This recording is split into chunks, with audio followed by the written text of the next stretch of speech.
So, Stan, the man. All right, here Hey, we hey. go. Come on, sir. Okay, real quick, folks. Two things. I want to clear the air, but first I want to just make sure to start the dialogue.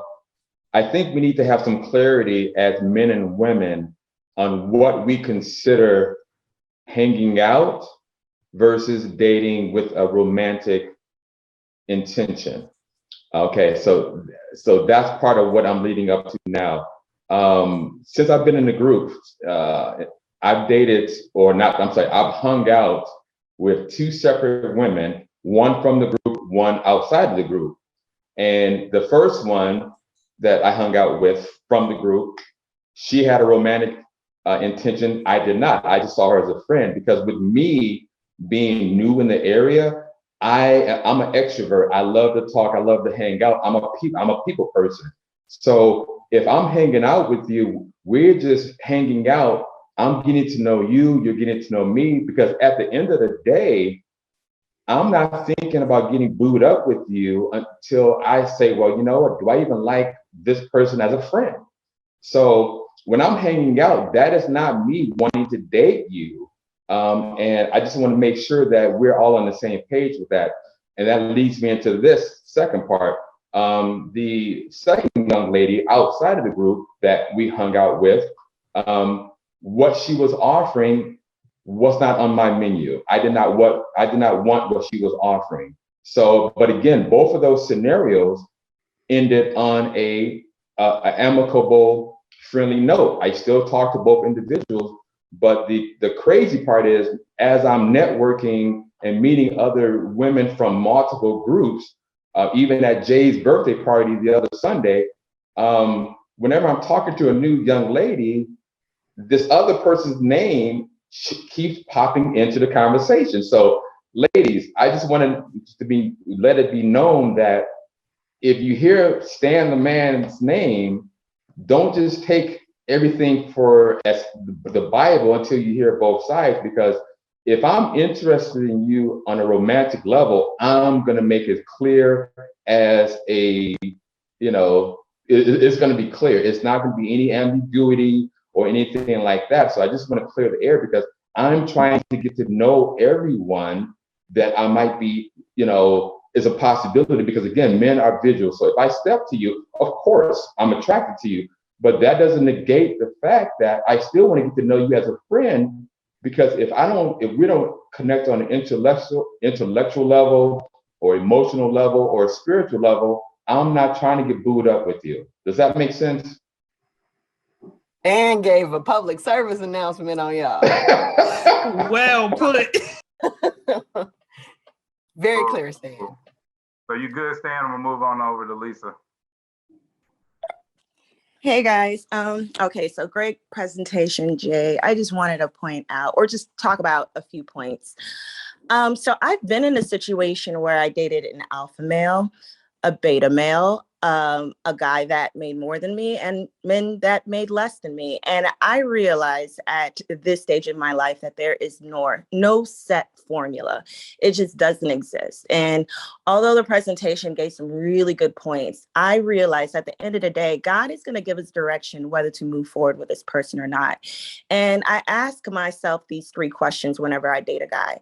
I always ask myself, like, what is that still small voice saying? And, that's usually the voice of God. I don't call it a gut feeling, but that's usually the Holy Spirit telling you whether to stay or whether to run away. And I pay very particular attention to what that voice is telling me. And then the second thing I ask myself is, does this person bring me closer to Christ or do they pull me away from Christ?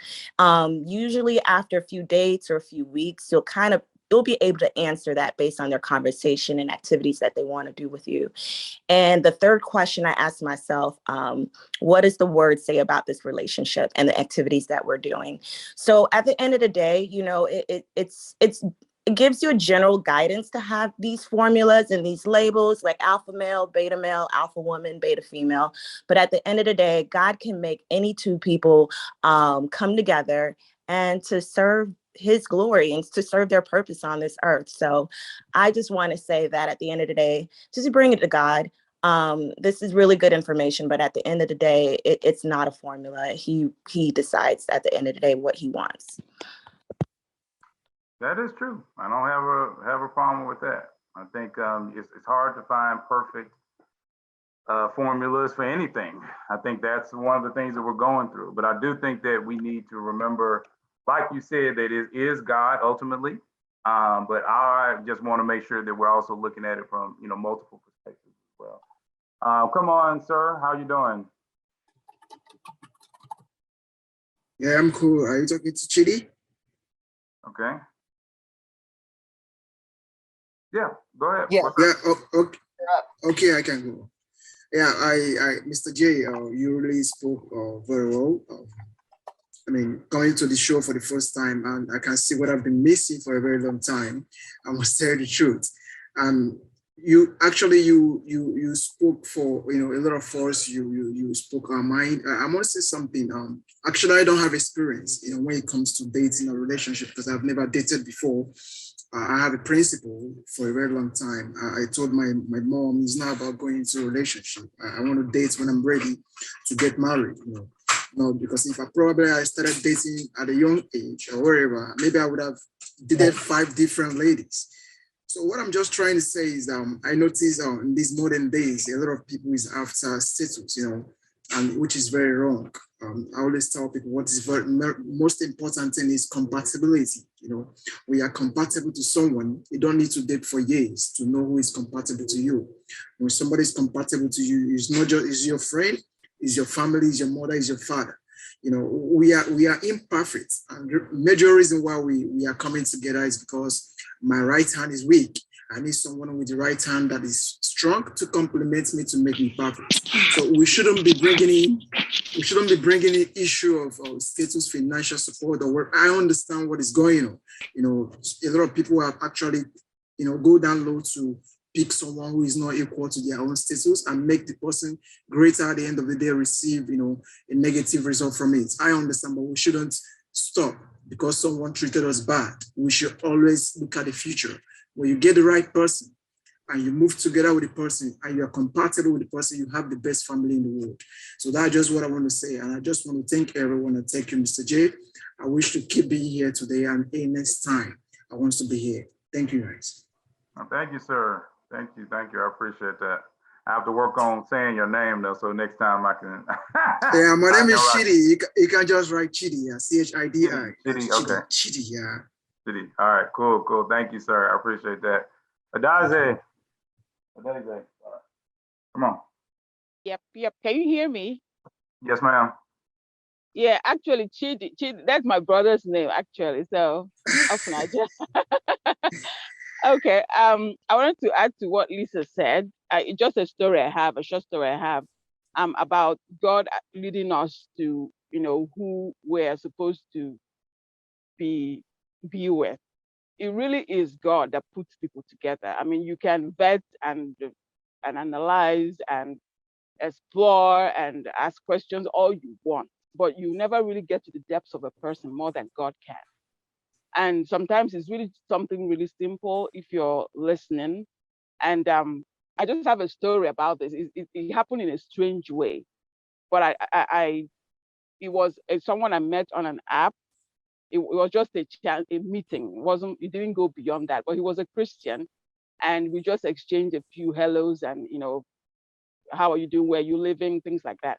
And then on the app, usually there's a place you have to answer whether you smoke or not, or whether you do weed. And of course, I always look at those questions because I don't like to use the word deal breaker, but I really don't like, people who take weed or the action itself. So I noticed he didn't answer that. So I asked him why he didn't answer that. And he said, okay, no, he missed it entirely, but he doesn't take it. So funny enough, and in a strange way, that night, after I spoke with him that night, I had a dream. I don't know what, it was strange because like I said, I just met him that first time. Usually I have dreams like that about people after we've talked, for a while. So it was God, it has to be God that came to me and told me in my dream, he doesn't take weed, but he has a sister whom he loves that does it. So funny enough, after that encounter, he didn't reach out to me again. And I kept wondering why, what was it about my question that made him, was it my question? I mean, why was it my question that made him not reach out to me? But I remember that dream, it came to me that probably that was it. That even if he didn't take it, the sister who he might be close to, that might be a deal breaker for him with anyone, if it makes sense what I'm trying to say. You have to kind of be okay with it because he's okay with it. Even though he doesn't do it, he has someone whom he loves that does it. So I don't know if that helps, but I guess what I'm saying is, you have to be open to God first to get, these directions. They can come really in a tiny way or in a big way, big dramatic way. You have to kind of be open to God while still being open to people, because there are things that are not immediately visible that might be obvious down the road, and only God can tell that. Only God can tell that. So that was just what I wanted to add. Awesome. Thank you. Come on, T. What's up? Good afternoon. First and foremost, thank you for hosting and everyone who's sharing.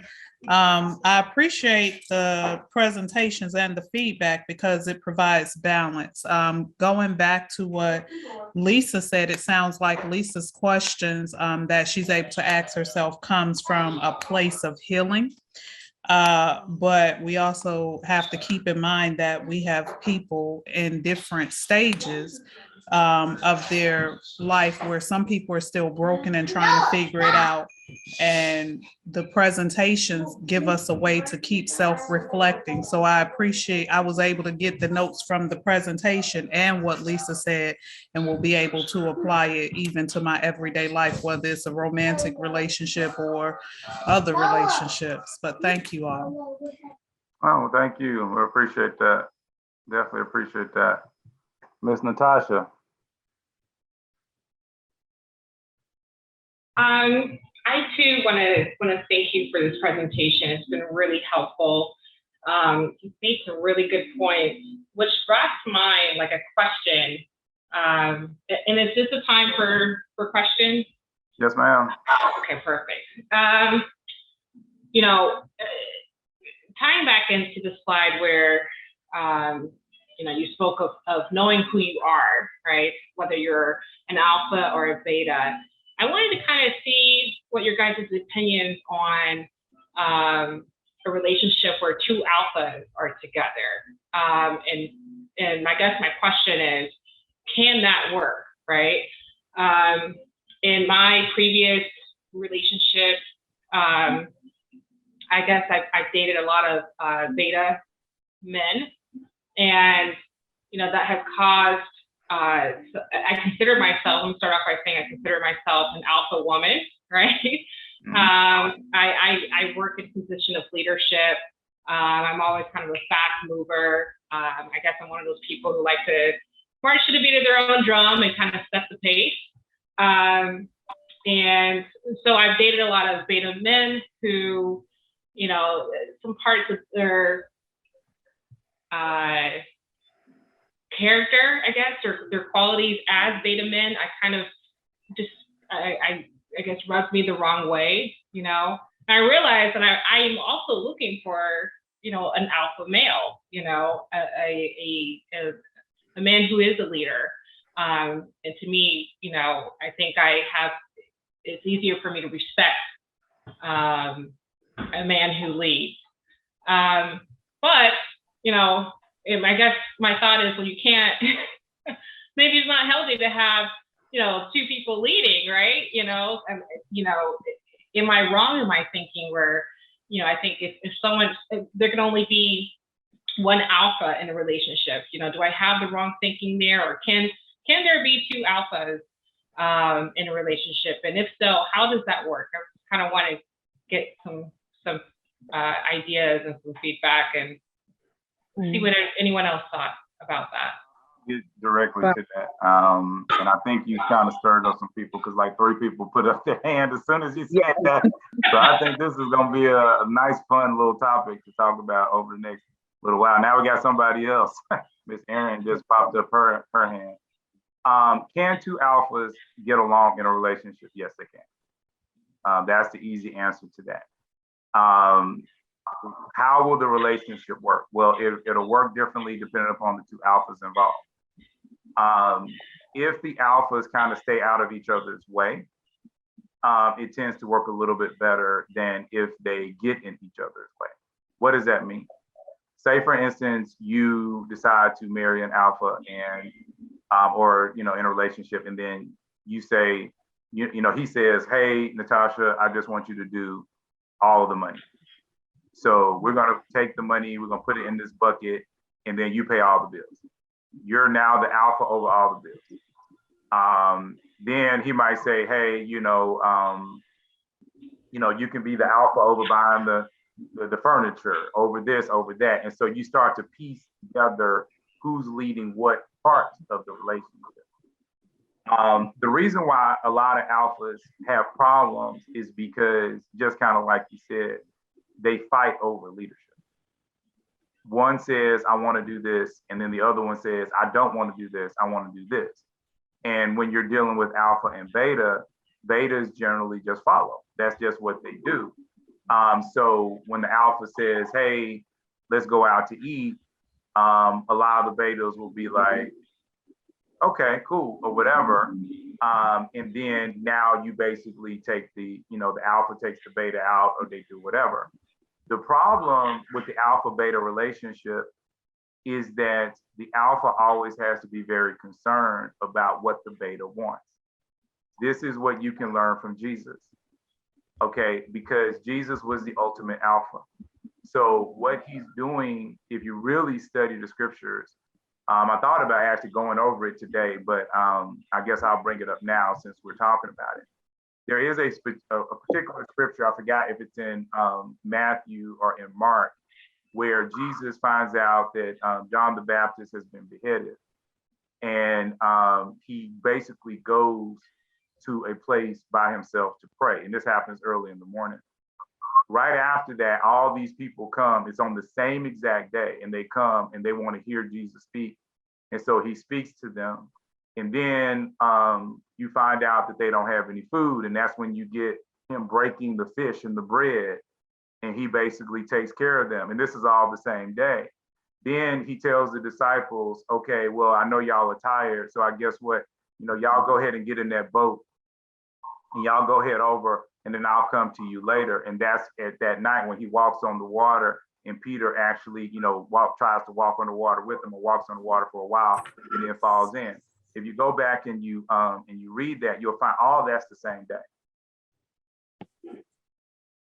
Okay, the alpha is the alpha. He is the leader. It doesn't mean that he's overpowering. It doesn't mean that he or she is mean. When you're the alpha, you have to take special care of your betas. That is your thing. You can't look at them as worthless. You have to look at them and say, hey, how can I take care of you? How can I serve you? That's exactly what Jesus was doing. He was serving. He might have been leading, but whoever leads is the one who serves. Okay. I'm thankful and I praise God for this group. And I'm not trying to brag on myself or anything like that. But, the leaders know I work a lot. In order to get this group going, I work a lot. Okay. If I want to lead, I have to be the biggest worker. I have to be the person who gives up the most. So when you are dealing with betas, and a lot of women, when they're dealing with beta men, a lot of times what they don't want to do is they don't want to be that person that leans over to her man and says, baby, it's going to be okay. I support your rap career. It's going to be okay. We just got to work on your lyrics and get you some better beats. But until then, I really need you to get this job for me. So what you have to remember is, as you're going through this, you have to be supportive of your beta if you're an alpha. But if you're saying, hey, I just want that alpha, that is the energy within me, I just want an alpha with me, then you're going to have to figure out, how do you mesh? Because a lot of alpha men and I'll be real with you, they avoid alpha women. Because when you're dating alpha women, you can't just say, hey, I need you to do this, I need you to do this, blah, blah, blah, blah, blah, because now the woman will, well, hold on, I got stuff to do, and hold on, I think this, and hold on. And so it's different. It's a different dynamic, but it doesn't mean that it won't happen, you know, or that it can't happen. I just think that you have to figure out what your dynamic is. So I think I ran out of my 2 to 4 minutes. So is that enough of your answer for now? No, I mean, that's a very good answer. You know, you got me thinking about, you know, especially if you are looking for a traditional relationship, you know, the submissive role that a woman has to play, you know, that, I don't know that why that popped into my head, but it did. And trying to, well, let me just back up and say, my main takeaway from what you just shared with me is realizing that you have to, if you're going to stay in an alpha relationship, you need to make sure those core values are in full alignment. You said so that you're not tripping each other up, you know, when your values are in alignment, you know, you can create that true partnership, right? Where you're moving in the same direction, you're moving the needle, right?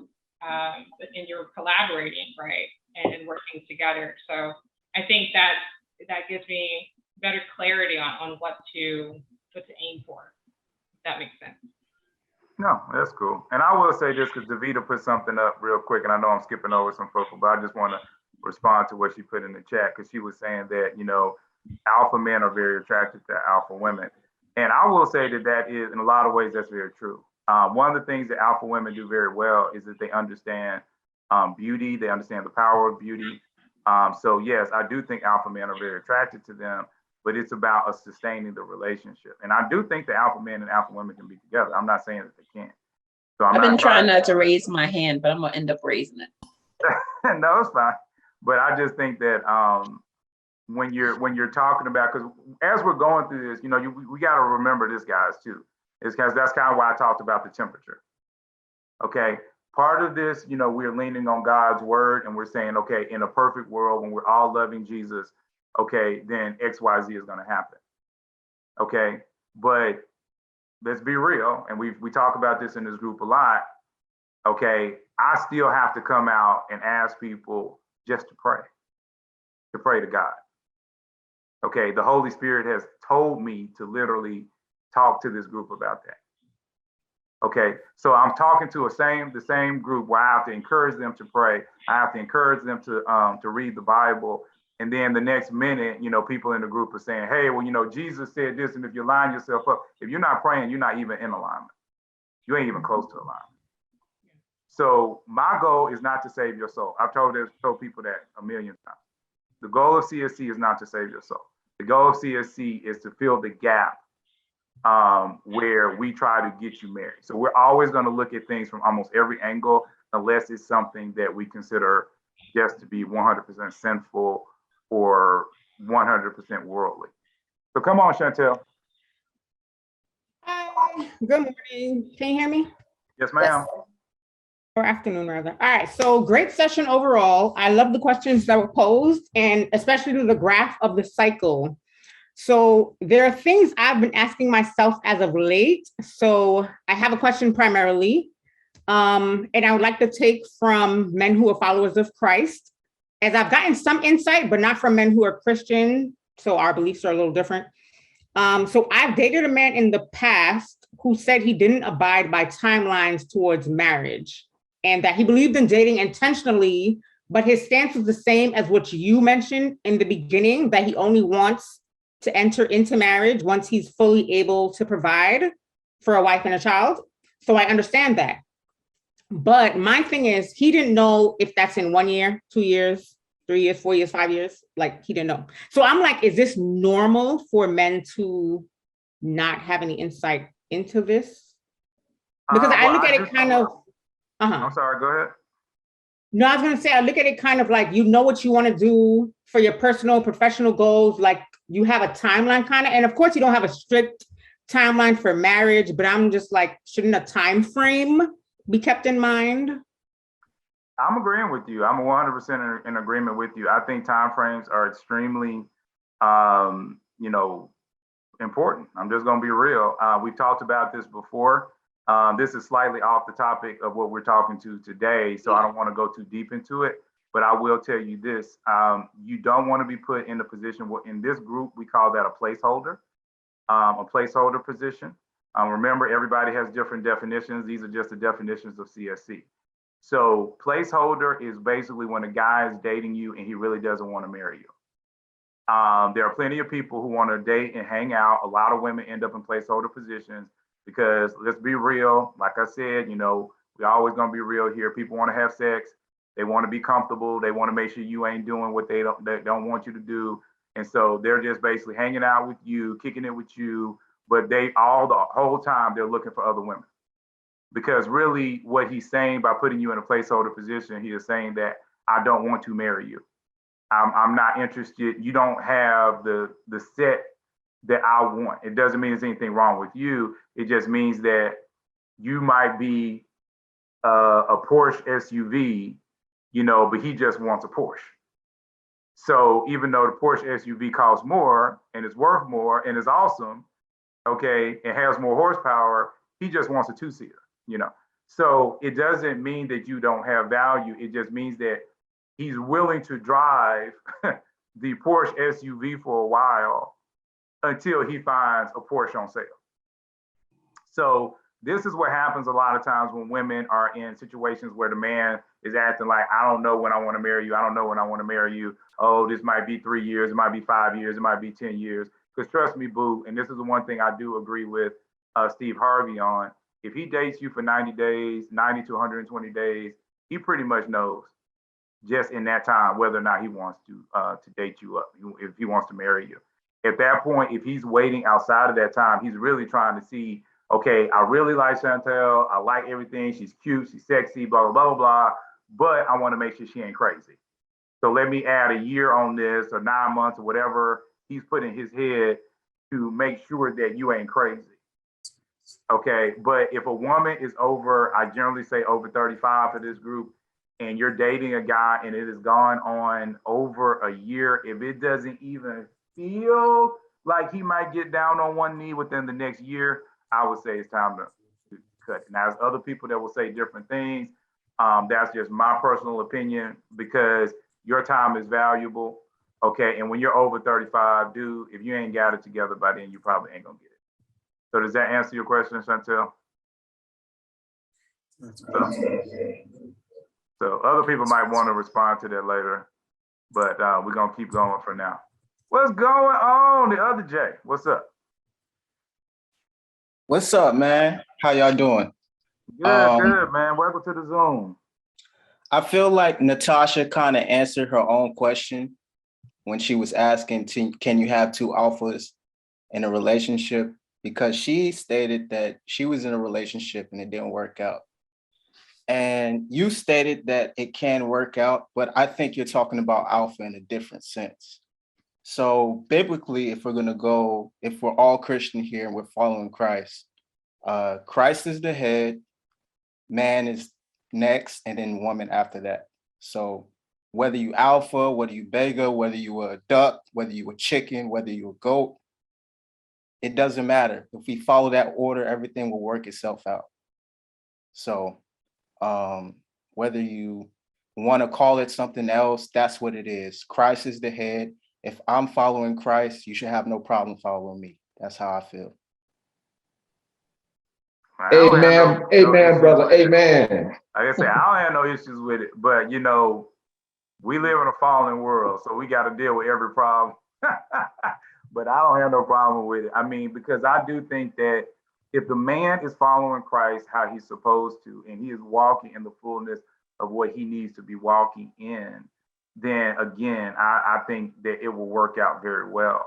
I think the problem is a lot of guys are walking in beta energy.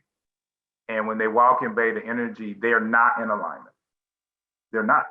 And so when they're not in alignment and then women are alpha and then they come in and then they create that bond, now you're entering into a different type of relationship.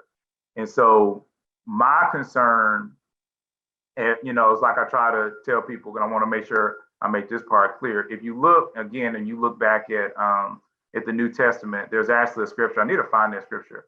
But basically, Paul is writing to different people. And this one particular group, he recognizes these people are so different from the ways of Christians and Jews, or Jews at the time, that he's like, look, if we can just stop these people from eating blood and eating, you know, pagan worshipped, you know, things that are offered to idols, then that's a good start. So what we're trying to do, at least from what I'm trying to do, is to bring people together and hopefully get over some of the humps, even if we can't get over all the humps. Because for some people, it's not going to be where their generation is going to get over all the humps. It's just they're going to get over 2 or 3, and then they're going to have to leave it to their children to get over 2 or 3 more until we get to that perfect place. So I'll just kind of leave it at that because I don't really have time to go too much into it. And I'm gonna go over to Miss Lena, who is ready, willing, and able to ask her question. Well, I don't have a question to ask, so I wanted to kind of chime in on the young lady that asked about, can you have 2 alphas? And so again, yes, you can. From a woman's standpoint of, I was married over 20 years in having an alpha male, and I'm an alpha woman being a vice president of a Fortune 500 company. But it goes to your values and how you were raised. Because just because a woman is an alpha, she shouldn't have to butt heads with the man who is the head of the household. So you have to, how I was raised with the understanding that the man is the household. So I saw that with my mothers and grandmothers and the women in the family and how that was structured. So if a person is missing the structure, then that's, I think, where they have the problem. Because at the end of the day, for me, although I had that alpha position, I understood when I came home, my husband was the head of the household. So you have to understand your position within the relationship. And I think that, yes, you can, but it really does have to do with how, you know, people are raised. So you can have that balance. So I just wanted to kind of chime in on that. And then I wanted to chime in on the young lady that mentioned about time frames, because yes, I think we all should have time frames. And like you're saying, if you are over 35, then yeah, I don't think that you should be dating somebody for more than a year, because I do know that men do know exactly who, you know, who they can see themselves with in the long term of marriage, and it doesn't take that long. So I just wanted to kind of chime in on that. Awesome, thank you, thank you. By the way, I want to pray us out. Remember, we will continue to stay on for all the people that's new, but just for all the people who have to leave, because you know, we understand that people gotta do other stuff. Y'all gotta go save the world. Y'all can't hang out with us all day. But for those that want to hang out with us longer, you know, you are more than welcome to, because like I said, CSC, we love to talk, and we will be out here and we will talk more and more. But I need to pray us out so that those that need to go can go.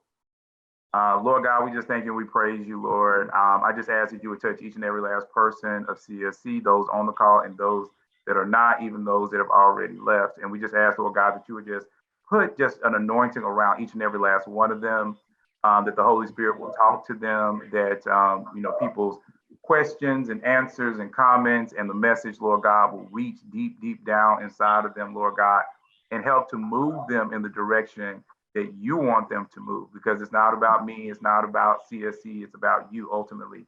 And we just ask, Lord God, that you would just move upon them, bless them, give them a great and awesome week to come. Tomorrow is Easter. Let Easter be great and a perfect resurrection day for each and every last one of them, that they will be moved and blessed. And we just ask that you would just have your way now and forever through your son, Jesus' name we pray. Amen. Amen. Come on, Sean W. Can y'all hear me okay? Yes. What up? What up? Okay. Good afternoon. I ain't got my camera on because I'm actually still working, and I'm not appropriate to view at the moment. But I wanted to talk to Natalie and answer Natalie's question again. And y'all know me, I always speak to the men and about the men. And what Jay had said, not that Jay, what is it, James? I'm looking for your name. What James has said is absolutely right. It's God, the man, the woman, and then the children. That's the line of authority. So the man is supposed to submit himself to Christ. The woman is supposed to be submissive to the man, and then the children are supposed to be submissive to the parents. But as a man, what I'm seeing is that men don't really understand submissiveness and what it means to lead in a godly way. We have to be able to lead the same way Christ led the church. Christ suffered and died. He went through extreme pains. He did not think about himself. Everywhere he went, he met the needs of the people that came to him. And we as men have to be willing to do that for our wives and for our family. We have to be willing to become what they need to provide and to be everything that we need to be for them. What that means is we have to be submissive to the needs of the wife and the kids. So, and I say that to say because two alphas can be in a good relationship. They can make it work. Is everybody has a role to play, and we have to be an alpha in the role we have to play. So I have to be the first to be submissive. I have to be the first to sacrifice. Of course, I have to be the first to go out and make the money and take care of the family and everything else. That is my job. I need to be alpha in that. I can't put that on anybody else. So if a wife's responsibility is to take care of her husband, then be alpha in it. If that means cooking, be alpha in cooking. Be the best cook you can be for your husband. You know, I think we get caught up in this money, power, respect thing that the world has been teaching us, to where everybody's fighting. They think if they got the money, they got the power, and then they can demand the respect. And that's really not the case. You know, women, I think y'all misunderstand the power that you have, because Lord knows if I was married, if my wife came to me after I got home from work and she brought me my slippers and a beer and a huge plate of food, whatever she asks for after that, the answer is yes.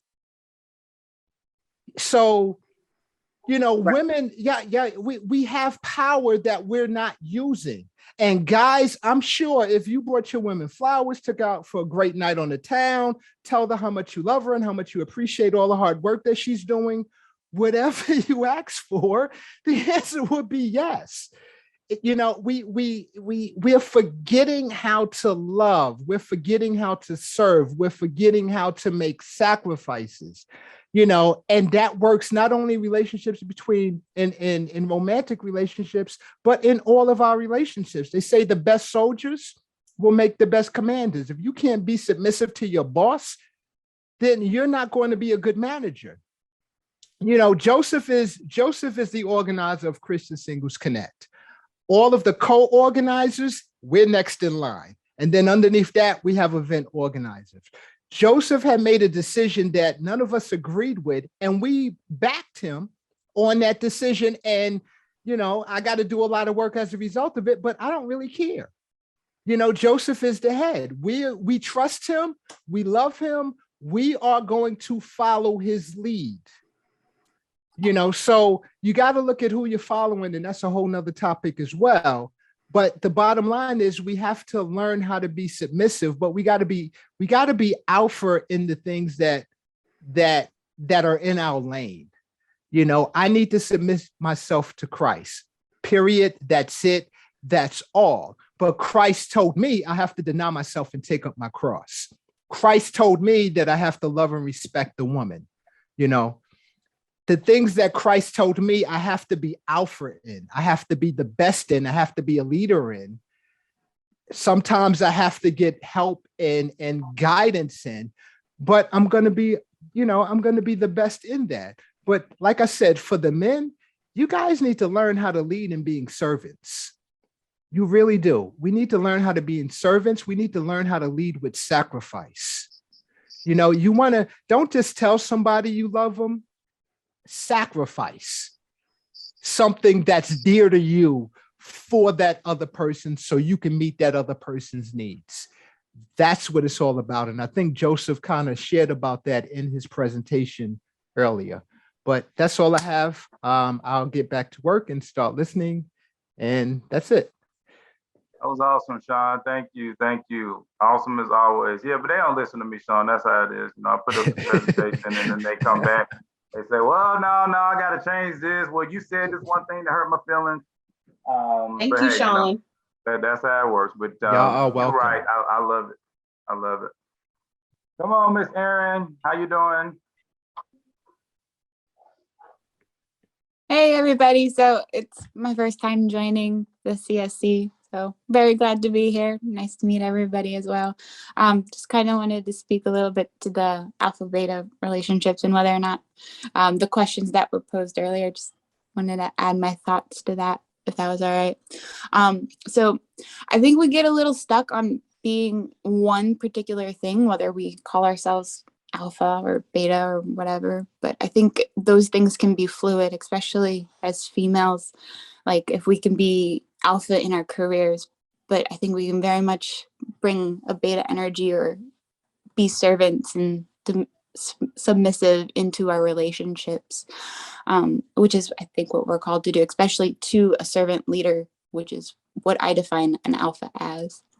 So I think there's very much that. I also wanted to kind of point up a point that I don't think an alpha beta male or a beta male and an alpha female relationship will ever work long term, because it goes back to the non-negotiables that women have ultimately, because that's what we're looking for. We're looking for that providing. And while you have an alpha female who is couldn't ultimately dominate that relationship, and it's going to leave them being unhappy in the long term. So while they might get that kind of joy or fulfillment in that relationship because they can control it, they're not going to be happy long term. Just my thoughts, but very nice and happy to be here. So looking forward to meeting. Thank you. I love that. And I love it. I agree. Yeah, I agree with a lot of that too. Yeah. Alicia, did you want me to pull it up now, or did you want to say what you want to say first? Yes. Hi, everyone. And this is also my first time being a part of CSC. So it's been really great conversation. I'm glad to be here. I asked Jay to pull up the slide on the cycles because I had a question about that. I think it's very important in order to break any type of cycle, generational curse, is that we know where we need to start. And he left off on that slide saying that that we go out and we seek comfortable traits. And so my question is about that, because as Christians, we know the terminology equally yoked in terms of having the same faith. As human beings, we want to find someone who's compatible with us. But when we talk about seeking these comfortable traits, I just wanted to know your thoughts or ideas around like, what's the difference? Thank you so much. You saved me. Uh-oh, somebody's I talking. don't know if you can hit mute all, and I'll just unmute myself. How do you do that? Under participants, when you click on that, you should see at the bottom where it says mute all. So if you click on participants. Okay, there we go.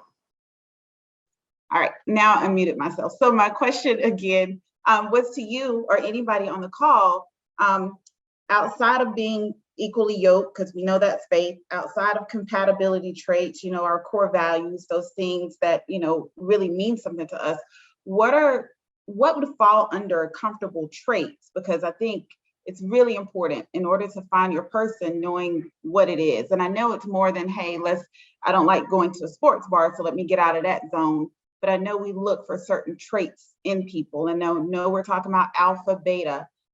But even with that said, in all the conversations we've had, what are some comfortable traits?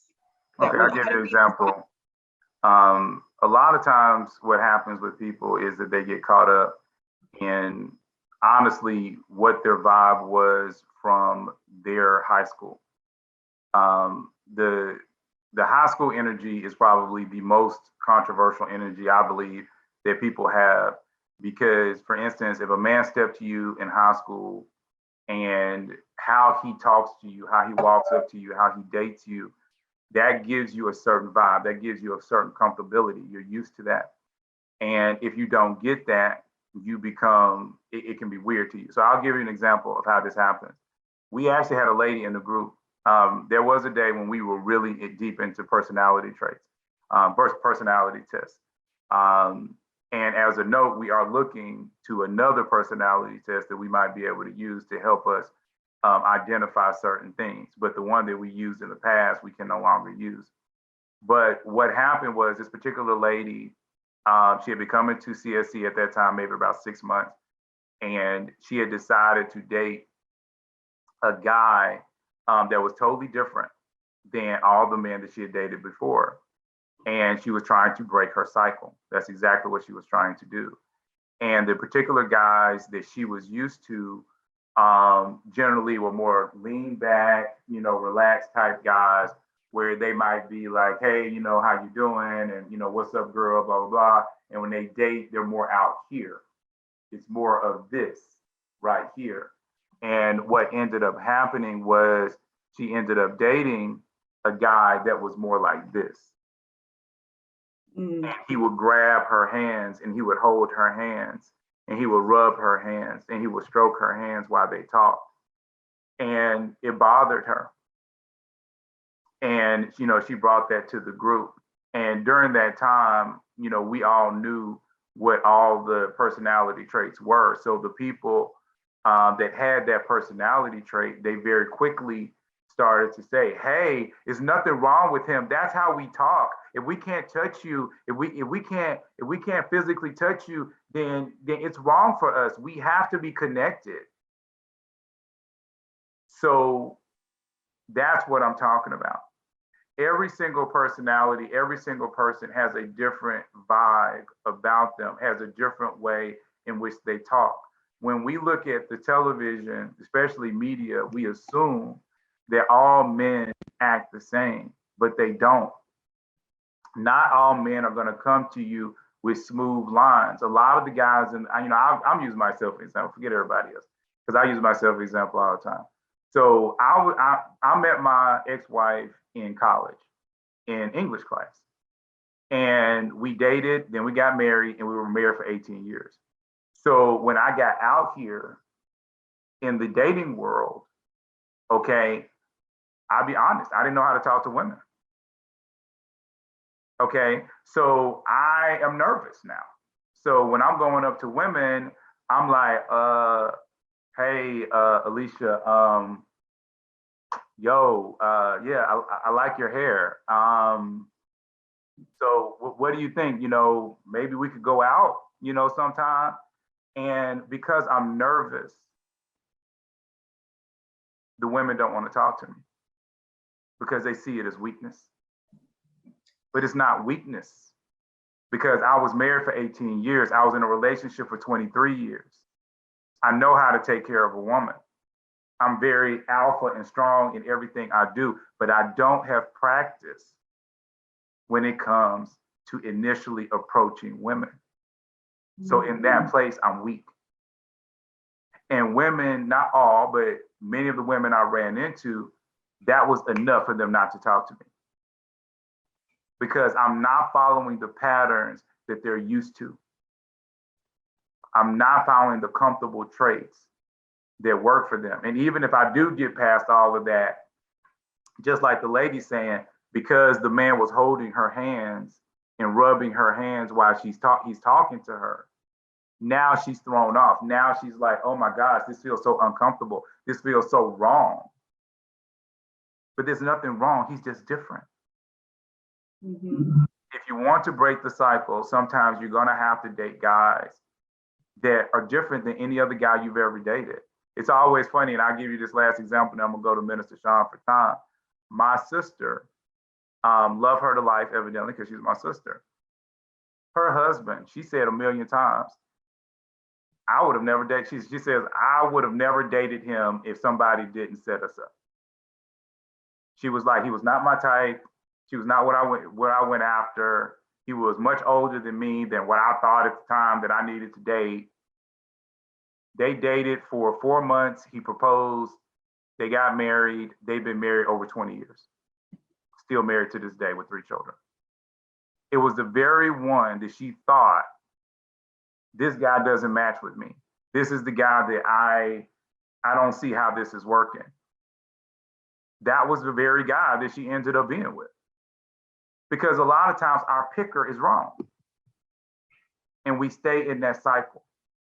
And so we've got to allow ourselves to date people that we normally would not have dated. Okay, now that doesn't mean that, you know, like we were talking about the gay people, that doesn't mean that you have to date a guy that's feminine or whatever, but it means that you're dealing with a guy that might not have the energy that you thought before. And that's what I was saying when I was talking about the whole race thing, is because I see a lot of times what people do is when they go into another race, then they're willing to date anybody in that race and see all the different personalities. But within their own race, because they were probably hanging out with their own race in high school, they're uncomfortable with any other person in there, what they think should look a certain way and feel a certain way, unless it lines up. So that's the whole thing I'm saying about the cycle. Wait a minute, Joseph. I mean, you've said this before, and it pierced my heart. Yes, it did. I'll admit it, it did. But I came back strong, and I thought to myself, wait a minute. Maybe I've been too hasty sometimes, but I think there are things a guy really should do and know that are kind of basic, even if he's rusty. That's what I believe. Well, no, I believe that too. Like I'm not saying that a man should, you know, when I talk about this new energy or whatever, I'm not saying a man shouldn't, quote unquote, pay for the first date, that he shouldn't be nice, that he should not be able to make conversation or whatever. That's not what I'm saying. What I'm saying is that you might have a guy, I'm using these as different examples just to show that there might be a different energy. And like you said yourself, you know, you have dated like white men. Well, as soon as you date white men, you know that there's a difference in the culture. So you have to adjust for the culture. I've dated women from Nigeria. I've dated women from the islands. Even if they're Black, it doesn't matter. They have a different culture. I have to adapt to their culture, not just, you know, and so I have to accept a different part of them that I'm not used to. And they have to accept the fact that I'm from Memphis, Tennessee. And so I have a different culture. And my culture is not New York. And my culture is not Miami. And my culture is not DC. Okay. I'm a Southerner. I've always been a Southerner. And I'm not even a typical Southerner because I'm a Southern gentleman. So I'm not a perfect gentleman because I know men who will do a heck of a lot more than me. But I like to open doors. I've been on dates where women are like looking at me crazy because I'm opening the door. But I always tell women, look, if I don't open the door for you, we're not gonna date. Because that is something that I like to do for the woman that I'm with. But that's a whole nother story. I'm getting off topic. Come on, Minister Sean, you the man over there with his DJ headset on and got the Pope behind him. That's actually Solomon's temple, but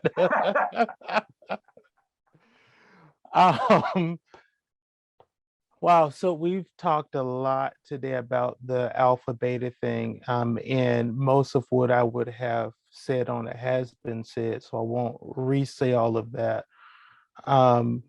I'll just say that I agree with the hierarchy in God's order. And just simply to also say that when I look at the terms alpha and beta, I think and equate that to an individual who has gotten their PhD. Getting that PhD says that you're a specialist in that field, but that's just once you go outside the bounds of whatever you studied, you're no longer the top dog. So even as it relates to our relationships and things of that nature, the way that I see it working in a practical sense is if you have a stronger mindset in one area than the other person, speaking of two alphas or two betas or vice versa of any gender, the person who would be best to handle the decision making there would be the one with the stronger mindset. And then also to do that in a way that is respective and comparable to the other person, no matter if they're a man or a woman in this case. And as Jay said earlier, to love as Christ loved the church. And a part of that is that Christ knew at the time that he left his throne and come to be born on earth, he already knew as a child that he was going to die. So there was forethought there. And so we have to consider that even with the whole alpha beta thing. As an alpha, I have to have the forethought to see what would be the best outcome of how we can handle this situation. That's the only thing I'll say on that. And as far as the meat of the presentation today, it puts me in the mind of two things. One, speaking on the cycles, one of the things that I realized about myself was that I tended to date women who had issues internally and on a personal level. And so in order to not have that cycle of trying to have to deal with all of these things, I had to change my perspective. And I am working on, even now, changing my perspective of the quality traits that I had become attracted to. And for me as an individual, it's a little more intricate because with being in ministry, it is my goal to be a helper. But that's where I have to separate ministry from what I need for myself as an individual. And so we have to do things differently sometimes in order to attract a different person. And for me, that also meant a mindset shift of who I am attracted to. And then the other thing that I would say, I'm reminded of the presentation that I gave a while back about going out to do things in order to find our individual that God has for us. As I said then, Ruth found Boaz because she was out and moving around. And it didn't mean that she was out doing every witching thing in the world, but she was outside of the confines of her house, or her mother-in-law's house, rather. So we have to make sure that we are presenting ourselves to be approachable, and also to make sure that we're just simply aware of our surroundings where we are. Which goes to your point that you mentioned, where do we find that person? That we have to look at those who are around us, because it is possible that that person that we're looking for is standing next to us, but we just haven't turned our head in that direction for whatever reason. I love it. I love it. Something else that we can be doing, ladies, is I know a lot of ladies don't like to be seen, so I see y'all's names up here. A great way to do it is to either turn on the camera or at least put up a picture, put up a beautiful picture. Like Natasha has herself smiling, Adeze has herself smiling, Lisa, Tanya, Bree, Ashi, Angelique. It's nice to have those nice smiles looking back and versus a name. Name don't really do as much. Because you never know. Some guy might see, your picture and then wants to talk to you. There go Joe. That's what I'm talking about. Joe Black. That's my man right there, boy. He be out there doing that workout every Saturday. I'm telling y'all, he getting it ready. Ladies, y'all better jump on Joe Black, man. He about to do it. He about to turn up. Okay, so come on, Tashawn, with her new pressed hair. What's left of it? What's left of it? I like it both ways, by the way. I'll say that, because I like natural hair, but I like it both ways. I appreciate it. I had to cut a third of it off, but it's all right. So I wanted to talk about a few things that have come up. One didn't really come up in verbal, but in the chat, there was some conversation about the personality traits or tests or labels and things like that. And in the group, we try to use that as a tool to establish a baseline of understanding. So it's not to say that it has to be a stronghold or you have to be a certain way. But as Stan was talking earlier about defining the difference in what dating is versus hanging out and all those things, what you find when you really start talking to people is that everyone kind of has their different idea of what things mean. And so when you simply state, oh yeah, you know, as Jay was saying earlier in the presentation, alpha, some people have one understanding or idea of what an alpha is versus others. And so being able to define things and get on the same page just helps with communication and understanding so that there's not assumptions being made. So we talked about alphas and betas last Saturday, and I did talk at that time about the fact that in my marriage, we were both alphas. And one thing that was really key was that because it's the two of you and it's an equal vote, there has to be some agreement on what vote kind of carries the decision. And in my marriage, my husband's vote was the ultimate decision maker. But this is the thing that I want to be clear about. I did make the most money. I was the most, I guess, level-headed, less emotional person in the relationship. But my respect for him was complemented by his respect for me. So when you're a leader, grace is required. You have to be graceful in your in the way that you lead. You have to be respectful and you have to be considerate.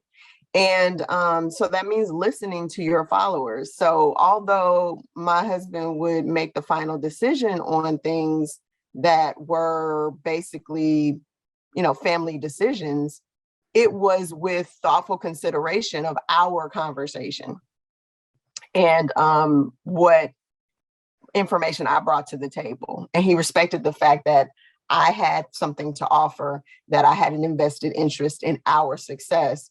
And so it wasn't just in a vacuum of, because I have the authority, I'm going to make these decisions. So the other thing is that a true leader does not need validation. If you're a leader, you're a leader. You don't need somebody to tell you or to treat you a certain kind of way to walk in that. And so I'm sure that if you are an alpha or a leader in your job or your life or whatever, if you really are, then people tend to follow you regardless of whether or not you're seeking for them to, because that is the presence that you bring in a situation. You don't have to say anything and they're looking at you saying, well, what do you think? That is just, you know, kind of the way that it works. It's not always great because being a leader is a lot of responsibility. Whether you are alpha or beta, if you've had to be the lead or the responsibility, like if you're a single parent or anything like that, you felt that weight of the decision that you make is affecting all the people that you care about. It's a lot of responsibility. So it's not like that idea of when you were a kid and you're like, when I grow up, I'm gonna do whatever I want. No, it's like, oh man, you know, this decision is gonna affect everyone. Is everybody gonna be okay? Is this the right choice? What's gonna happen if it's the wrong choice? How am I gonna keep, you know, everything together? That's the heavy is the head that wears the crown type of a situation that you're in as a leader. And so you want to listen to the people that are following you because they're giving good counsel, hopefully, if they have an invested interest in the success of the family, if they're invested in the success of the family. And then just in conclusion, as far as what Sean Williams was saying earlier about a woman's power, what I learned in marriage was leading from behind. I don't know if anybody's heard of that before, but it's a term that I used a lot when because I was married in my 20s, and my husband passed when we were in our late 20s. And what I learned was that I did not need to push my agenda. That if you're in a relationship in which you are equals in the sense of respect and love and investment in your future, that you can, as Sean was saying, I mean, that's kind of what he was talking about. If your husband cares, if you care about your wife, you're going to listen and you're going to respect that. You know what? You're better at that than me. So I'm going to let you, I'm going to go ahead and submit to you on that, because the Bible does say that we submit one to another. But if you're stronger, like my husband was awesome at cooking, and I really felt like, you know what, I don't need to, it's not a competition. You got that. Now, because he was Southern, he wanted me to cook anyway. So I did it because I loved him. But the point is that we respected each other's strengths, and we allowed each other to function in those strengths and the things that were fulfilling and fortifying to each other, to be contributors in the relationship for equal success. So where I was better with the money, if there was a decision, a financial decision that was really important about our future, then I still agreed to follow his decision after we had the conversation of what I thought. And because of his care and concern and consideration for me, he made his decision with all of that in mind.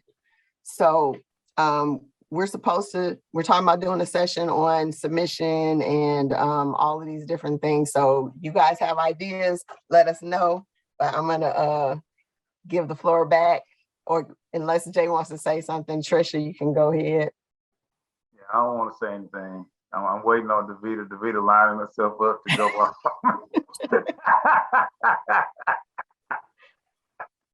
Come on, Trisha. Hey, everybody. First off, Jay, thank you so much for putting this all together and for being the leader that you are to us, and in your private world as well. I actually got connected with this group. I moved down here from Chicago area back in November. And I remember seeing the group on Meetup, and how would I have ever figured out that I'd end up here in Atlanta? So it's kind of amazing. I was married for 25 years in an interracial relationship. And the point that I want to make is, when we're talking about the alphas, my husband was definitely an alpha man in more ways than one. I mean, he was also a member of the Alpha Phi Alpha fraternity. But he was very much a leader until our recession hit back in 2008, 2009. And he lost his job and tried to start his own company, and 4 years, day in, day out, nonstop. And it wouldn't work. And he wasn't making any money from it. And that's when I kind of stepped up to the plate. And I guess I assumed the role of being somewhat of an alpha. And I say somewhat because it was mostly in terms of, the earning potential. I worked for 24 years in 100% commissioned sales. And anybody who's done that knows that if you have a client that's unhappy for any reason, guess what? Your paycheck won't be as much as you thought it would be. And you can lose a client, you can lose a lot of income for the year. Thank goodness that didn't happen to me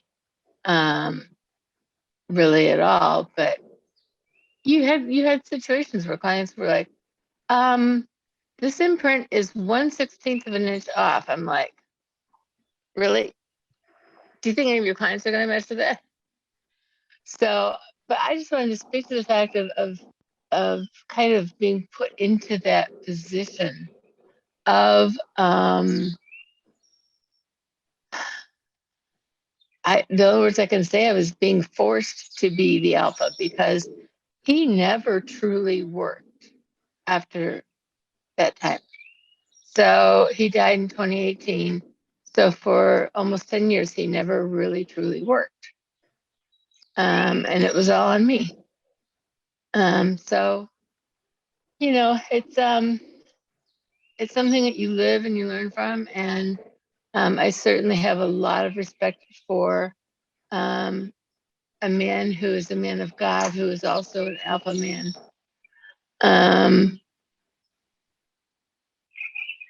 Because I've talked to a lot of people in the last few years who've said, oh yeah, I'm an alpha man. Okay, do you know Christ?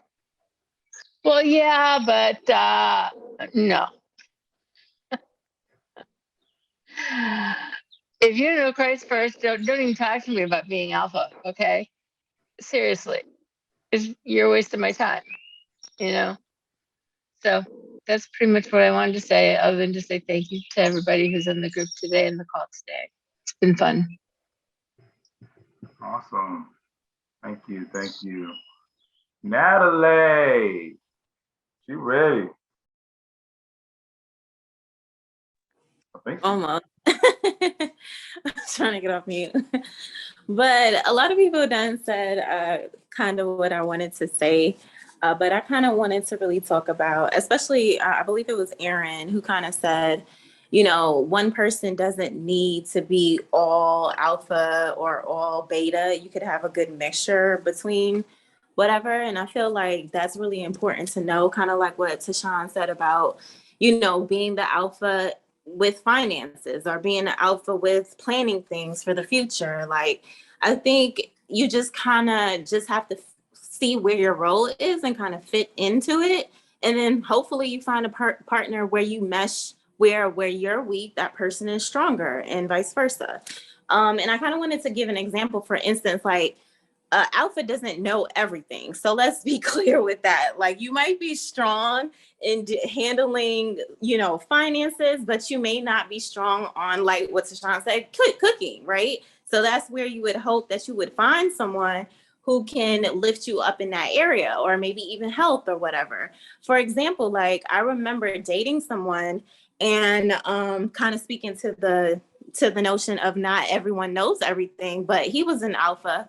And he bought a car and it had a issue with like the catalytic converter, I believe. So because I had an older car and I had a lot of experience having to deal with the older car in terms of fixing it and stuff like that, I kind of gave him advice on what to do and how to do it, especially if it's this particular situation. Being an alpha, he didn't want to listen to me. He did what he did, of course, because he not only is he an alpha, but he was a man and it was about a car. So there's no way this 5'2" young person can't even like know anything about cars, right? So he took his advice, he went along, and then he ended up spending a lot more money compared to what I told him to do in order to fix his situation. So my other point is, even being an alpha, or even just a leader, you have to be a good listener, because if you're not a good listener, you won't have anybody to lead. Because especially with that particular situation, because he didn't listen to me and things fell apart and I saw it fall apart, I lost respect for him as a leader, because it's just like, I'm telling you something that could potentially save, if you want to call it the kingdom, our castle, but you don't have faith in me that I'm, you know, having anything worthy to say. And then what happens is we fall apart, or the situation falls apart. There's no way I'm going to trust you to lead me again. So that's the kind of part that I want to put out there. So yeah. Well, thank you. But one of the things I want to say real quick is that we also want to make sure that, you know, and I think a couple people have said it, so I just want to echo it. We don't want to get too polarized. I guess maybe maybe during the presentation I was, you know, given the vibe of polarization, but that's not what I meant. You know, anytime you define something, you have to quote unquote define the box. But we recognize people don't always stay in their box. They get out of their box, they get into the other box, and they come back to the box that they're in. So nobody is 100% pure alpha besides God. You know, even an alpha person is beta sometimes. I kind of said it when I was talking about the romantic opposites versus the best friends. because most people are on that spectrum. So that's kind of what I do think we all need to remember is that when you're dealing with alpha and beta, when you're dealing with any of these things, and we're really focused on alpha and beta, even though that was last week, people exist on a spectrum, you know, and that's kind of what I was trying to say when I said that sometimes people will be alpha in a few things, they'll be beta in a few things. And even when you're in these relationships, you know, people just kind of pick and choose. Almost what Tashawn said is just who does what best. So just wanted to make sure I said that. Come on, Davida, I'm ready.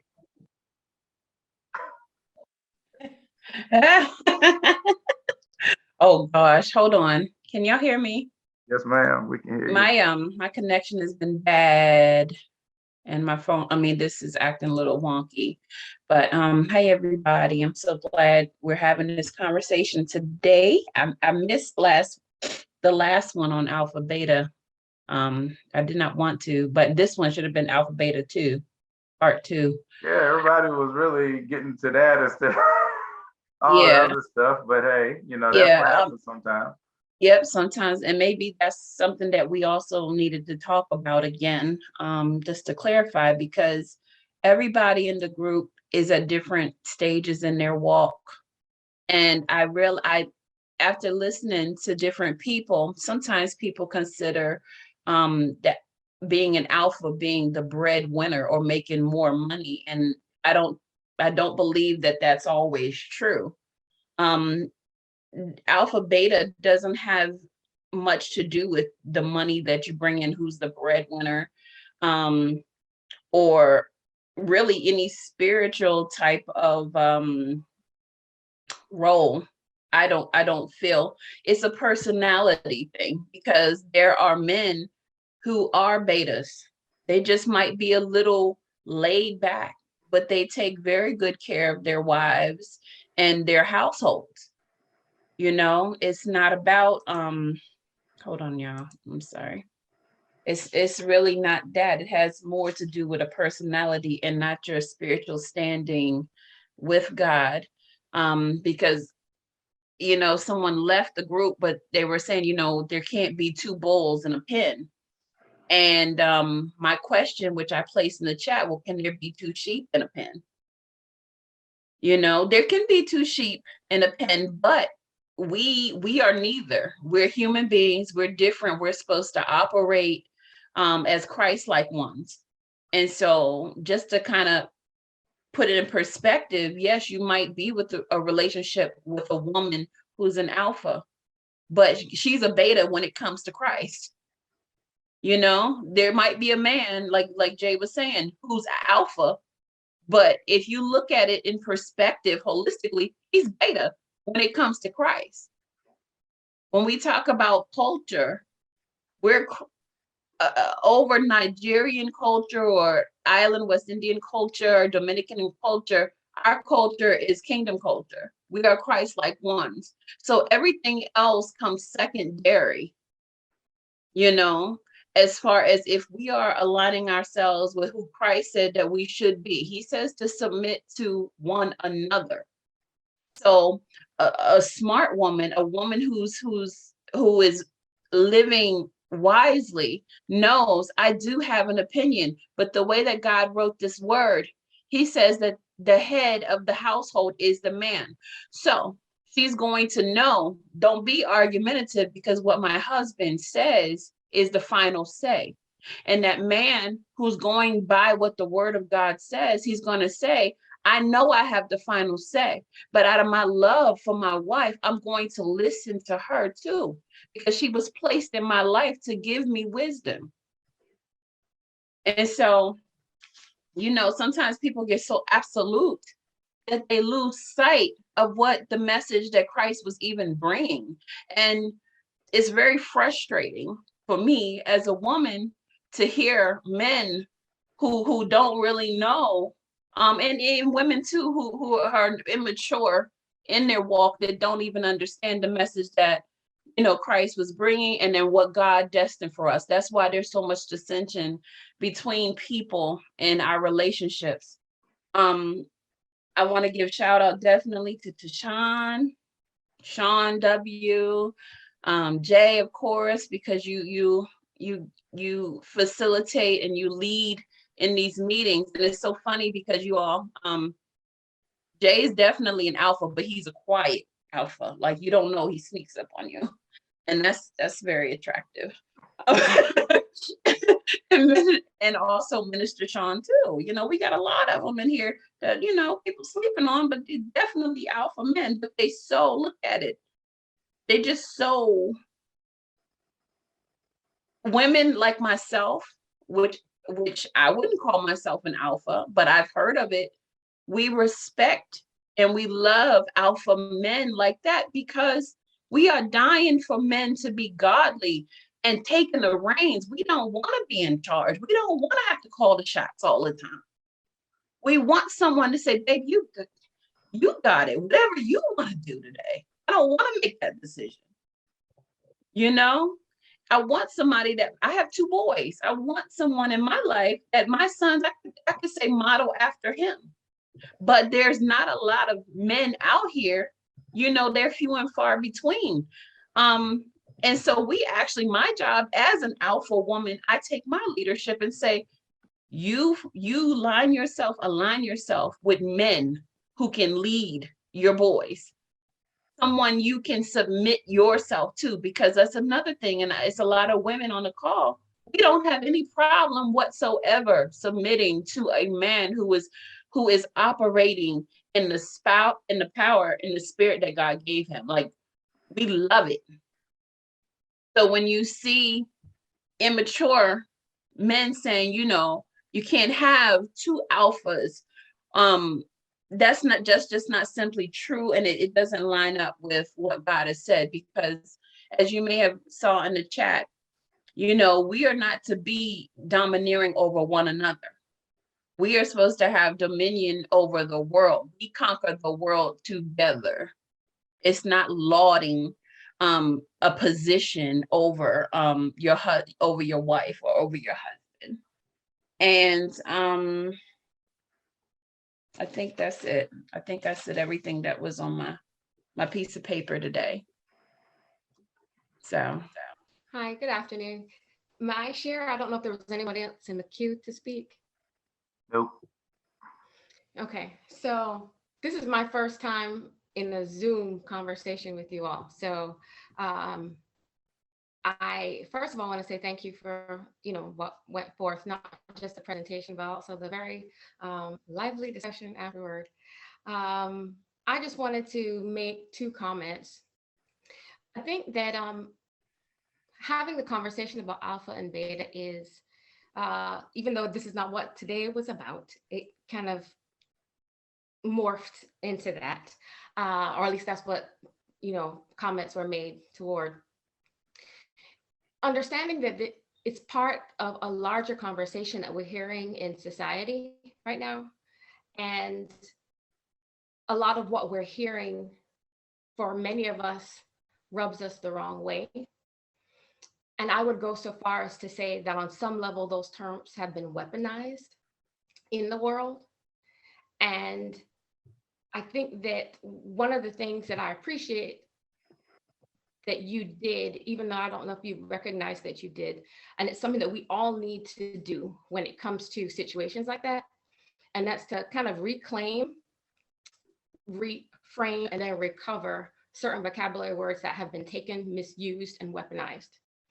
And it's important for us to do that so that we don't get caught up in a narrative that's unhealthy and then find ourselves living into that unhealthy behavior that comes as a result. So I appreciate the conversation because I think that it helps us to do just that, to recover, reframe, and then to reclaim, reframe, and then recover those terminologies. And while the terms alpha and beta are not seen in scripture, the Bible talks about, in all you're getting, get understanding. And so there's a sense in which, yes, we have the Bible, and yes, we need to defer to it, and that is our foundation.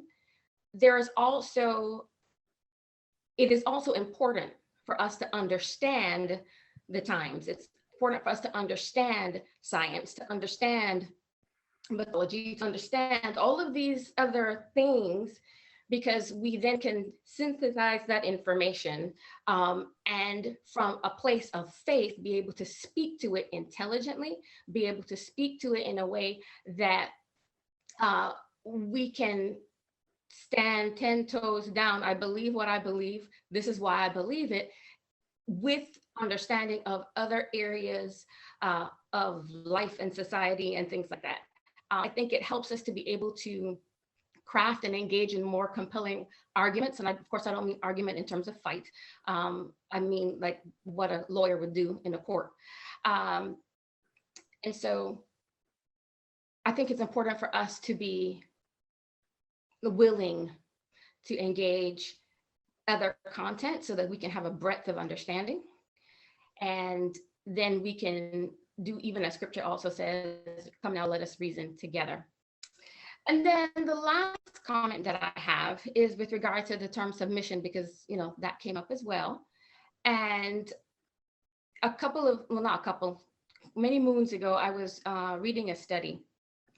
And when the Greek word for submission, the way that that was explained and broken down, it gave the connotation of that of legs of a table. And so submission, the thesis was essentially that submission is actually a place of strength. It's not a place of weakness. And so if you think of the legs of a table, without the legs, the table is just a slab of wood or plastic or whatever it's made of. It cannot do what it's meant to do. It cannot be what it's meant to be. And if we look at ourselves as being submissive one to another or serving one another, and even for the woman, understanding that the man is meant to be the head, it's a place of strength for you to be able to enable him to be all that God has called him to be, right? And then in the other areas of strength that we might have, he has the opportunity to do the same. It's about being in a place and I think exercising a degree of strength and support when needed. And with that, I'm pretty much done with my contribution to this conversation. Again, thank you, everyone. Awesome. So I mean, if anybody else wants to talk, the floor is wide open. We'll keep it open for a little while before we, kill or stop the meeting. Y'all know, like I said, we can keep going. Again, I see some people brought in their pictures. I think Demetra put her picture up. Clay turned his camera on so y'all can see his handsome face. So there you go, ladies. There's another good looking man, and we know Joe Black is always out there, either in the ocean or got trees behind him or, walking in the field. And now Minister Sean is literally on a space station. Don't know how he got up there so quick, but, hey, I mean, he's a man of God. God can just, shoot him up there, teleport him. So I had to relocate. I am about to get on the grill, so. Oh, okay, he outside. He about to grill it up. Okay, grill it up for Easter. All right, I love it. I love it. But yeah, I mean, pictures and video, that always works really well. I'll just tell you, I know a lot of people got off, but I'm just gonna go ahead and say this because I'm gonna start to say it a little bit more and more. As always, we don't mind if you DM or talk to people in the group. We want you to find your person, but also remember to be respectful. We've had a couple of people recently we've had to, get rid of. Be respectful for the group, be respectful to people you're talking to. We're not a hookup group. That's not who we are. Like I said, you got all those fun dating apps out there that you can go to if that's what you're about. Here, what we want to do is really go through things, talk about things, iron out our own issues, and try to get ourselves to a place where we can find somebody and that God can bless us in that. And like I said, I don't know why he's blessing this group. I don't know why his hand is on this group, but this group keeps growing. So it's just one of the things that is going on, and that is that. Jay, Go ahead. I would like to add to that, if anyone sees any foolishness in the way of pictures or comments on anything on Meetup, to let the organizers know so that we could deal with it. Yeah, I agree with that 100%. Thank you, Minister Sean. Because we too try to take stuff down very quickly. And it's not just men, ladies. Some of the ladies in the group have been, we've had one or two that have been doing some things they don't need to be doing. And if we find that out, we find that that's you, we will remove you. Okay, go ahead. So I was just gonna say, going back to the presentation today, and the key thing I think in all of it is that you have to be effective in the way that you're communicating with each other. I mean, when you're finding your person over these 2 years, it's been about really understanding and knowing yourself well enough to see what you are doing right and what you're doing wrong in your relationships with people. Some of that is, love relationship wise, and that's of course the focus of the group. But we find that it doesn't just, stay in that lane, and it doesn't affect other relationships. So if you're not communicating effectively when you're dating someone or hanging out, Stan, then you're probably not communicating effectively in other areas of your life. And so those different things that you need to kind of make adjustments on or change, that's the only thing you have control over is, how you're kind of conducting yourself and how you're communicating and how you're understanding others that are trying to communicate with you. And then being open to the fact that in your learning yourself and understanding why you're so ingrained or stuck on certain things. Like, why is it so important that you have certain things? Is that a carryover from, as Jay was saying, from your experiences in the past that may not even be relevant anymore, that may not be a need anymore? Like if you if you had a difficult childhood when it came to financial stability and you are financially stable, are you looking for someone who's making a lot of money when that's not even a problem or a factor? But it's not until you kind of dig in and ask those questions of yourself, or if you have trust issues and you're feeling like, oh, you're quickly assuming because of different things that you can't trust a person. And so the relationship ends up ending because you are looking for that other shoe to drop, and that, okay, see, I knew I couldn't trust them because, they didn't tip the waitress enough or something, whatever that might be. So you have to kind of start with yourself in finding the person, because as Jay alluded to in the presentation, God has, I can't speak for everyone, but generally speaking, I think everyone has agreed in some way, shape, or form that they may have had a person cross their paths that they could have had a happy, successful relationship with, but they weren't ready or they didn't choose them because of whatever was going on. And hopefully it's been more than one, but the next one, we want to be ready.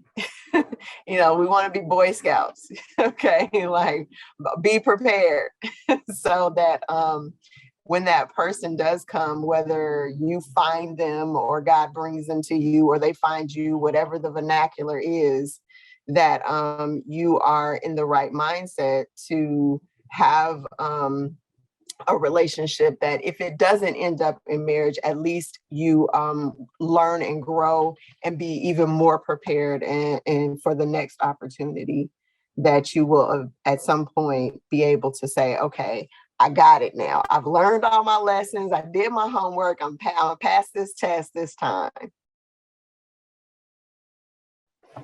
I love it. But Trisha has something she's gonna say. She had her hand up. Then we'll get to you, Davida. I'm sorry. Okay. Trisha, you ready? Just a real quick comment and a thank you to Jay, because this past week, somebody sent me a private message that had signed up for the group. And it basically said,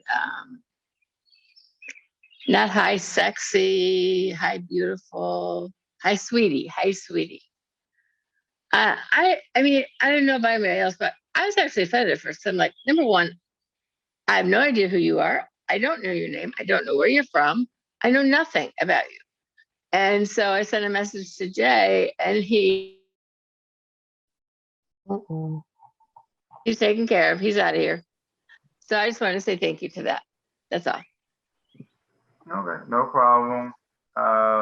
We do, just like I said, we got to make sure that we're doing things in the right way. Okay, bye. I guess Lisa's leaving, so goodbye.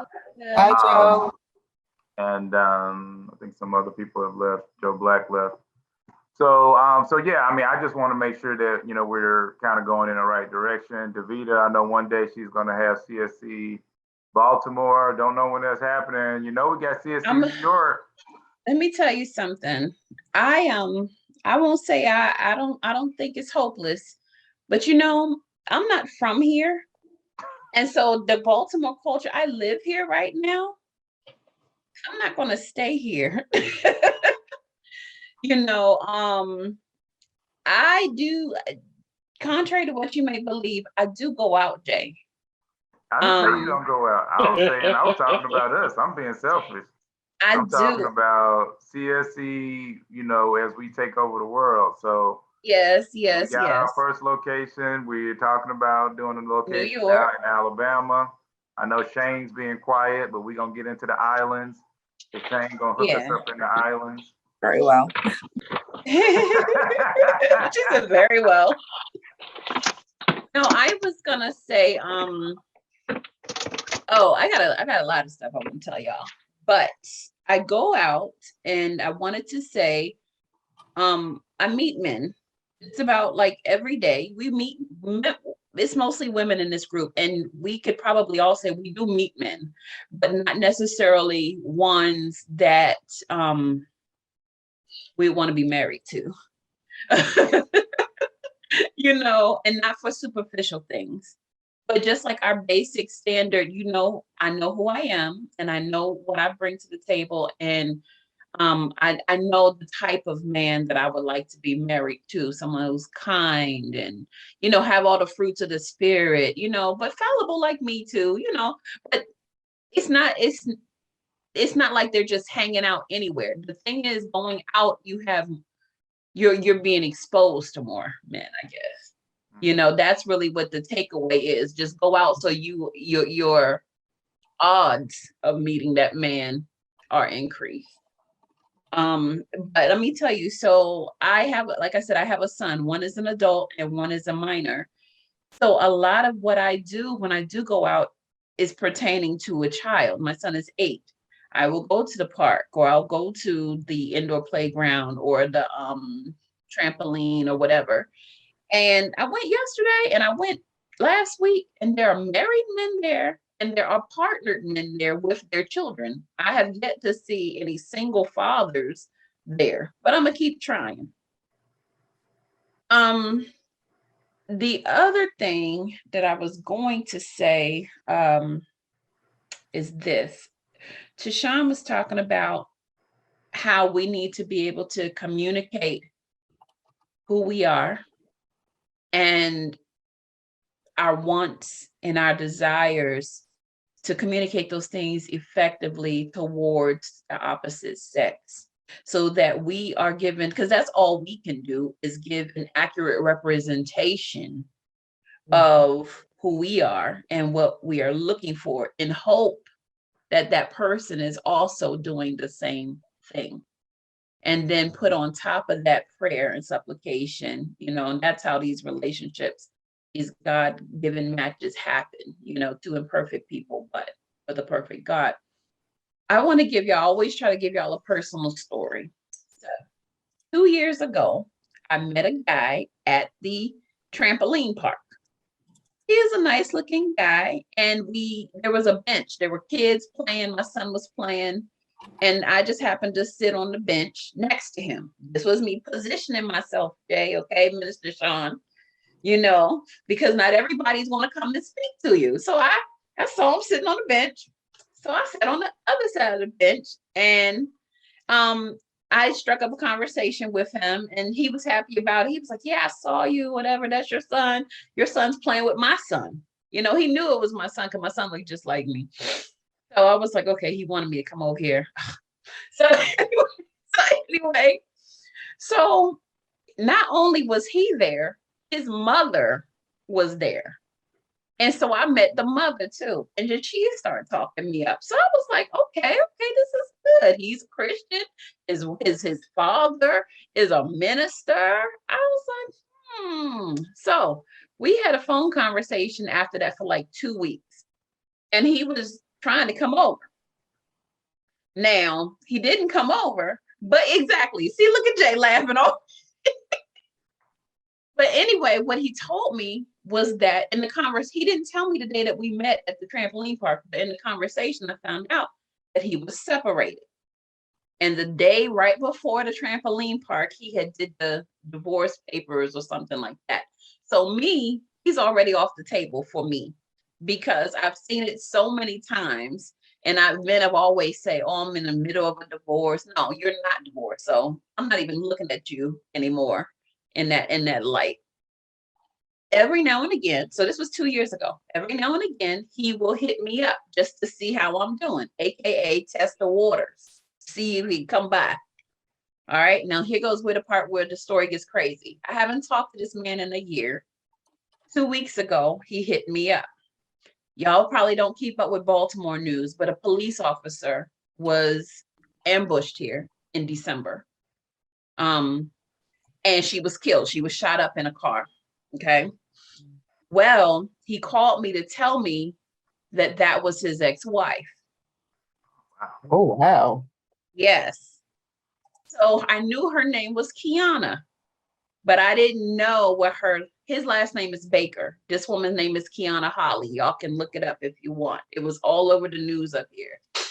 She was ambushed and they're doing an investigation. So the funny thing is now he calls me more regularly now, because now he's a single father of a little boy. Now he was separated, right? But so he was separated, but he wasn't divorced. So I said to him, why are you now calling me so much? I said, you never called me this much. You'd always just kind of check in and test the waters. This is what he said to me. He said, well, I was not ready to be in a relationship. And to be honest, I was looking for sex with no commitment. And I know you wasn't having that. Okay. So, moral of the story is this. I feel great and I praise God because something about me let him know that I was not the placeholder while he was getting his divorce done. But there are other women that he was dating during this whole time until his wife died tragically. And now it's like, I'm the hot thing now. It's like, oh, she's a mother. I know that about her. I'm looking to have a woman to marry. This man is a Christian man, grew up in a Christian household. And so I tell you this to keep it on a real like life application, because some people might say, oh, this is a nice guy. He's Christian. He's a single parent and everything. This is great. But to me, I'm kind of disgusted because, oh gosh, it's a bee in here. I'm kind of disgusted because I feel like not only did he wait, he was still married, actually. That's another thing. The pandemic slowed up the divorce and the judge never stamped it. So he is still married. So when she died, he was still married. And he was seeing other women. So I'm telling y'all this, and especially Jay too, like I'm out here trying, but this is the type of stuff I run into. I mean, I'm with you. I mean, and I'm pretty sure there are other women here who have the same type of things, that we run into situations, and it's like, that's not God. we gotta, Can I say? Go ahead, something. Minister Sean. Minister Sean got an answer for you. So a few things. One, thank you for your testimony and all that you have gone through with that, because Scripture teaches us that we overcome by the word of our testimony. Thank you. But even with that, as you know, with prayer, it's a conversation. And so I have a few things for you on what you were saying. I definitely understand your position being a single mother, and so you're doing many things with your children. But what I would encourage you to do is to also make sure to separate time out for yourself as an individual. Because when you're with your children, I know your primary focus is on them, so you're not able to devote time to adequately do what you would want to do as far as positioning yourself with them not around, so that you can make sure that they are secure and so that you can focus on yourself. And then the other thing as it pertains to that individual, I would say be cautious. I don't know if you are or not interested in him or whatever No. it is there. No. Okay. No. Well, and I'll just still say it for the benefit of anyone else. I would just say to continue to be cautious, because it sounds like to me the other individuals were the placeholder, because you've given your condition based on him still being married. With his wife dead, now he's a widow. And according to the scriptures, he is able to remarry. So he has fulfilled the scriptural requirement and also fulfilled your requirement. And so I would just say be careful on that. And my suggestion was going to be that even if that is the case, to give time, just as there would have had to be time for divorce proceedings to take place and all of that. Let the investigation into her death be the replacement of giving that time, just as there would have been for the divorce. The other and last thing that I would say, coming from the standpoint of being in ministry, is that the thing that must be considered first before considering, oh, well, he's in ministry, is that he or she is also human. He or she, first of all, have to fulfill the same requirements, just like any other individual who doesn't have a license on the wall. Anything else comes secondary to that. And so it is concerning to me when I hear stories of, oh, well, he's supposed to be a preacher or a minister, or she's supposed to be that. And that's usually the first thing that is said about that person as a descriptor, versus this person was kind to me. And then secondly, from the standpoint of ministry, no, that is not the way God intended anything to be. And it does begin to degrade what God has for the reputation for his called. But I would say in general, as you go forward, when you are entertaining someone who is in ministry, you're not calling them evangelist so-and-so when you go out to dinner. So that does not need to be a part of your first consideration. And that should be not even within the top 3. There are still basic requirements that you have and that you would hold for any other individual who's not in ministry. So we have to make sure that we're looking at those things, and don't just say because someone is in ministry that they already check those boxes without verification. There are a lot of people that have degrees for jobs, but don't know what they're doing in that job. but because they have a degree, they're supposedly already able to fulfill that requirement. And as you know, many jobs, even though you have a degree, you still got to go to their approved school to get certified to work for that company. That's all I've got to say on that. Good points, Minister Sean. I think I think there is an expectation that you have the opportunity to know better if you claim certain things or certain experiences or backgrounds, but it does not automatically make that the case. I think because what I thought about Davido when you were saying kind of what his actions have been, it's very interesting to me to meet people who if you ask more questions than just are you single or not, that there's these grays that materialize behind the statement that they're single. And so I think a shortcut to knowing if a person is really serious about finding someone, but also is not a placeholder type of a person, male or female, is to find out if they've really been like what some people that come into the group talk about, how they're taking a break or they're taking time for themselves. Because people who do the placeholder thing or who are not necessarily fully like, okay, either I'm going, it's marriage or bust type of a thing.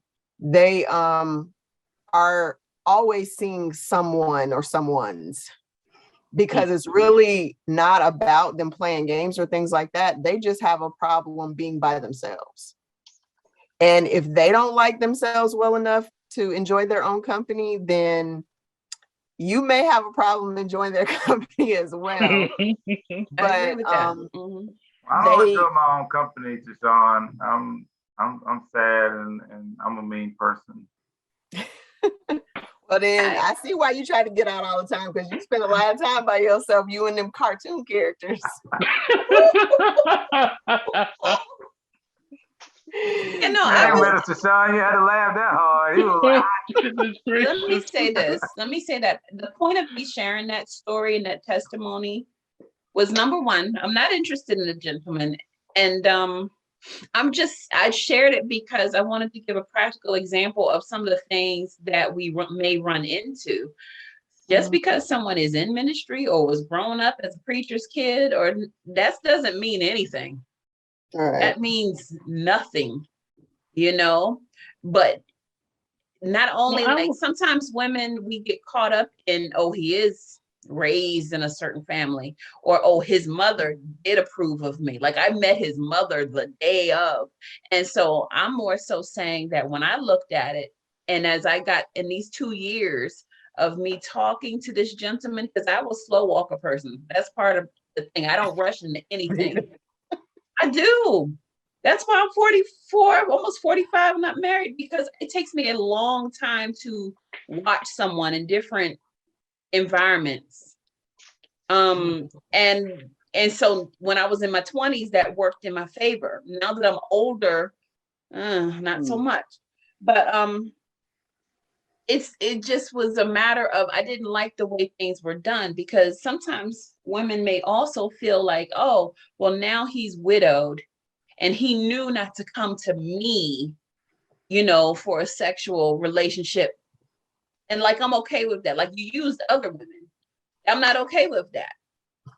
So like, there's a lot of different things that sometimes we try to put this God spin on it. Like, oh, now it's my time. You know, he's divorced now because he's widowed, and now he's a single father now. But we have to realize that that's not always it, and we need to pray about it. That was the point. Yeah. And I agree with that. Go ahead, Jack. Jack. No, I was just saying, I mean, I think that's why, you know, like you already said, Davida, you know, that's why all we can do is get out. You know, we have to get out as much as we can and, you know, just keep